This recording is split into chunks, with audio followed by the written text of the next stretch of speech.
And we begin things with the McNeese Cowboys here. We'll start with head coach Gary Goff. And Gary, welcome to, I guess, the start of the 2024 season. I'm going to get your thoughts on getting ready for this upcoming season. Yeah, no, we're really excited. We start camp this week, so it's here. It's been a great summer, a very long off season, and excited to get to practice. So we got a lot of new players, brand new roster, and excited to get on the field and work with these young men. And tell me about some of the newcomers to your team and anyone that you want to showcase as being excited about going into camp this year. Well, all of them, hate to leave anybody out, right? But obviously, Clifton McDowell, quarterback, we're very excited about having him. He's had a great summer and has blended in with the team very, very nicely. And, we've got some great players returning, some young guys that have grown up a lot over the last year, and Micah Davey being one of those. And both these young men have played a lot of football and had a lot of success. And I think you can say that for a lot of the individuals that are returning and a lot of people that we've added to the roster. So we're really excited, all-time excitement right now for the coaching staff and the players alike. We can't wait to get on the field and start practicing. Clifton, we'll ask you a question here. Obviously a great season for you. Last year, you're coming over to McNeese. Just tell me what excites you most about this opportunity and coming here and try to continue your winning ways. Well, just when I came on my visit and heard Coach Goff talk about the team and like everything and how he wanted to turn everything around, I just really believed in it, and I just seen what I like to see when I came on the visit. So just really trusting the process and getting back out there next week. So. Micah, do you want to tell us a little bit about what you're excited about for this upcoming season?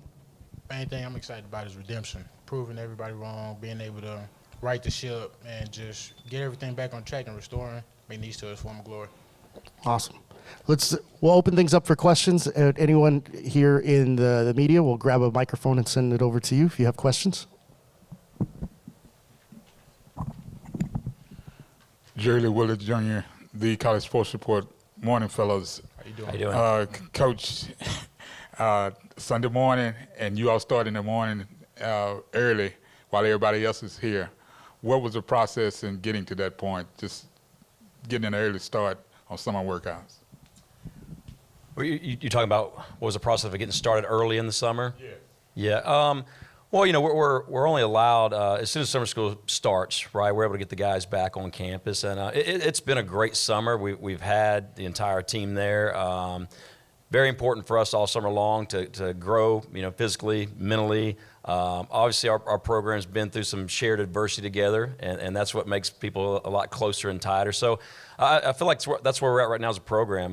We got some guys and that are excited to work together and want to see each other succeed. So it's been a really good summer. Now we play week 0, right?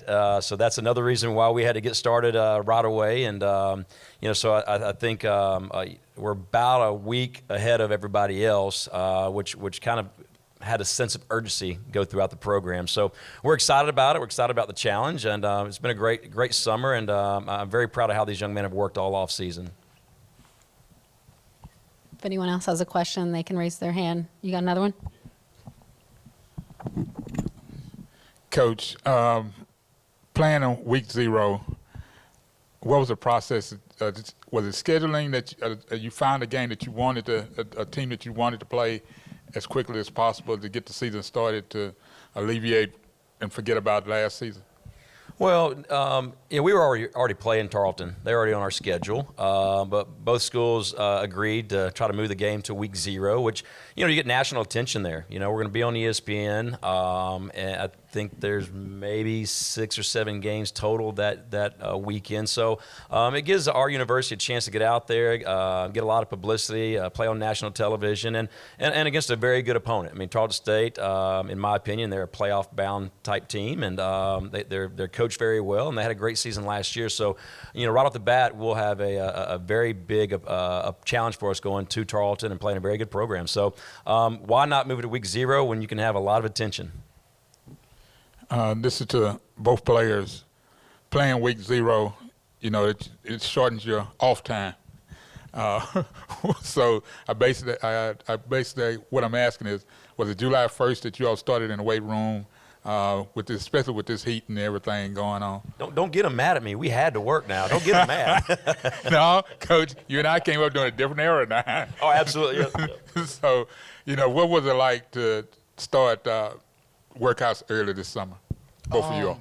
For me personally, I feel like being able to start workouts early is an opportunity to get better at a quicker rate, and just being able to gel together, put pieces together, and see how everything mixes. Well, pretty much the same thing, but I couldn't wait to get back. I kind of hate being away from the game too long, so it's kind of a good thing. Coach Micah talked about redemption and wanting to get better. Compared to last season, why do you feel like you're at a better point this year, and what are some of those things that you wanted to work on as a team this offseason? Well, last year we were extremely young, one of the younger teams in the country, just a handful of seniors. Right now we've got about 20 seniors, so we got a lot of guys who've got a lot of playing experience, a lot of leadership. But, at the same time, those young guys that played last year, they've got another season under their belt. They're bigger and stronger and faster right now. So it's a process, right? I mean, building a football program is not going to happen overnight, even though we all want that to happen, right? But it's been a lot of fun. I think the coaching staff, the players, we all are can't wait to get out there on the field and compete again. Going through tough times makes us all a little bit stronger and better, and we know where we're coming from, and we're excited about the future, and we're just excited to get out there and work with each other and pull for one another. You talked about a lot of new faces on this team. You had a busy offseason bringing some guys in, 57 newcomers, 20 FBS transfers. That's the most in the nation. Give me the recruiting pitch on what you were telling them, why you believe in this team, this program, and Clifton kind of talked about it. Like, he believed what you were telling him. Yeah, no, absolutely. Well, I'll say this. I really believe McNeese is a special place, and just used to be very, very dominant and a powerhouse, right? So obviously we sell our university, we sell our city, Lake Charles. It's a great place to live, but we sell our staff and we sell our players. I believe in my staff. I got a great coaching staff that's had a lot of success at a lot of different levels. And we've got players they're already on the roster, like Micah, a Cole LeClaire, a Dylan Dozart. So we got some guys with a lot of experience. We just needed more pieces to the puzzle, and it doesn't matter if you're in Pop Warner football, middle school, high school, or collegiate and professionally. If you've got the youngest team in this sport, you probably it's going to struggle going your way at times. So I'm excited about the new leadership we have and the number of transfers that have playing experience they're bringing to our program. Micah, what an incredible season that he had last year. Coach, for you, what have you seen him work on to try to even elevate his game to now another level this year? Well, I keep him grounded. I tell him, hey, it was an okay year. It wasn't all that, right? But no, Micah is obviously a really good player, but I think he's just barely scratching the surface. I mean, he's very talented. He's very smart. He's got a knack for the football. And I actually just said this when we were driving over here that, I think this summer he's moving better. He's faster. He's carrying a few more pounds, which is a good thing. And so I'm excited to see him get out there. I'm excited about the players we've put around him. I think it's going to help him tremendously in this season. And I think Michael would probably say the same thing. He's pretty excited, too, because of his supporting cast. Yeah, just a few records that you broke, but tell me kind of about your offseason of what you were focusing on and areas that you wanted to improve and get better at. For me, my offseason consisted of just focusing on small attendance and things of that nature to avoid injuries, unnecessary injuries, because obviously it's a long season, especially starting in week 0. So my biggest thing was making sure my body was taken care of, making sure I had a right eating diet, making sure I was running, putting the right things in my body, taking supplements to make sure joints and things of that nature could go as long as I needed them to. So just all around, just focus his body. You led the nation in tackles. What is a goal this year for you? How do you beat that, or what are some things that you're looking to do this year? My biggest focus this year is winning and doing whatever I can to help the team win. Whatever they need from me, I'll give it to them in a heartbeat. So whatever they need, if it's me going to get however many tackles or me just going to absorb a left tackle to free up somebody else or disguising anything, whatever they needed to be done, I'll do it. Coach, you hear the word winning. The guy on the other side of you, 11-1 last year, he knows how to win. What does that do when you bring someone like him into your program and that's what he does? Well, instant confidence, right? The staff has noticed some of the players automatically believe in him. They know he's been very successful. I'll say this about Cliff, too. I think he's done a great job of easing into the team. He hasn't came in and been this leader that's over the top, or hey, I've done this, y'all need to listen to me. He's not that type of young man, and I think the team's responded well to that. They respect him, and they understand that he has had some great accomplishments on the field. But it's a new season. It's a new start for us all, and we're really excited. Getting out on the field and me actually being able to stand out there while he's working, learning the offense and everything, because it's hard all summer long when you're not out there with him doing those things. So I think both of us are chomping at the bit to actually take the field with one another. How's it been like for you, the transition, getting ready to be with this new team, figuring out the offense? What's that been like for you? Oh, it's been good because, like, last year, that was kind of just the beginning, So this year is kind of a new leaf, and I'm really excited to get out there with the guys. Gary, Austin touched on it a second ago about all the newcomers to the team. Obviously, we're in this era of college football where you're building a roster every year. With 57 newcomers, what is your philosophy to how to approach the offseason, especially at the FCS level, when you're looking up and in high school, trying to figure out what your roster is going to look like from year to year? I think it's just going to change every year, right? I mentioned how young we were a year ago. It was going to be very difficult for us to follow up a few freshman classes with another full freshman class, because then we're still going to be young again, right? In a perfect world, once we get the roster and the program established, I'd like to sign half my class from high school and half probably out of the portal. But that could change. You don't know who you're going to lose. You don't know your roster's going to change. You're trying to forecast that day in, day out. So I don't think anybody's got the science down pat so far, but we all understand this going to change yearly.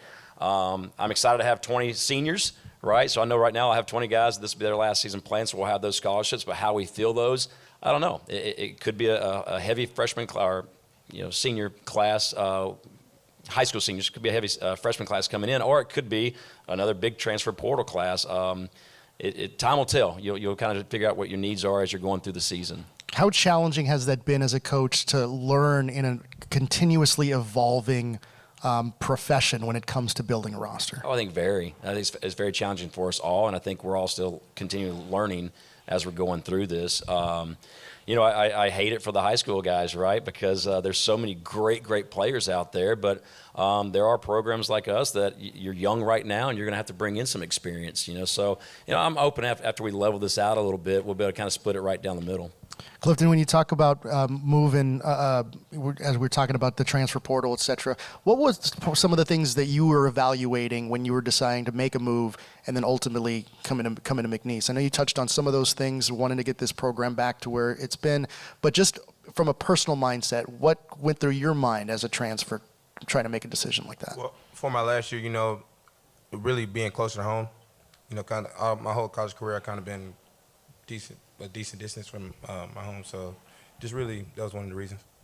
And then just kind of walk us through your approach to the offseason, trying to get ready and kind of learn a new roster, learn some new teammates, et cetera, and learn a new coach. Well, getting in and doing stuff outside of the locker room, outside of like the time we got to come in and work out, just either like try to get some guys some free food, or playing the game with them, just getting to know each other. And then we kind of have like a little regimen I got with the receivers and tight ends. We kind of throw 3 times a week, so kind of hitting it hard going into the summer because we play early. So just doing everything we need to be successful.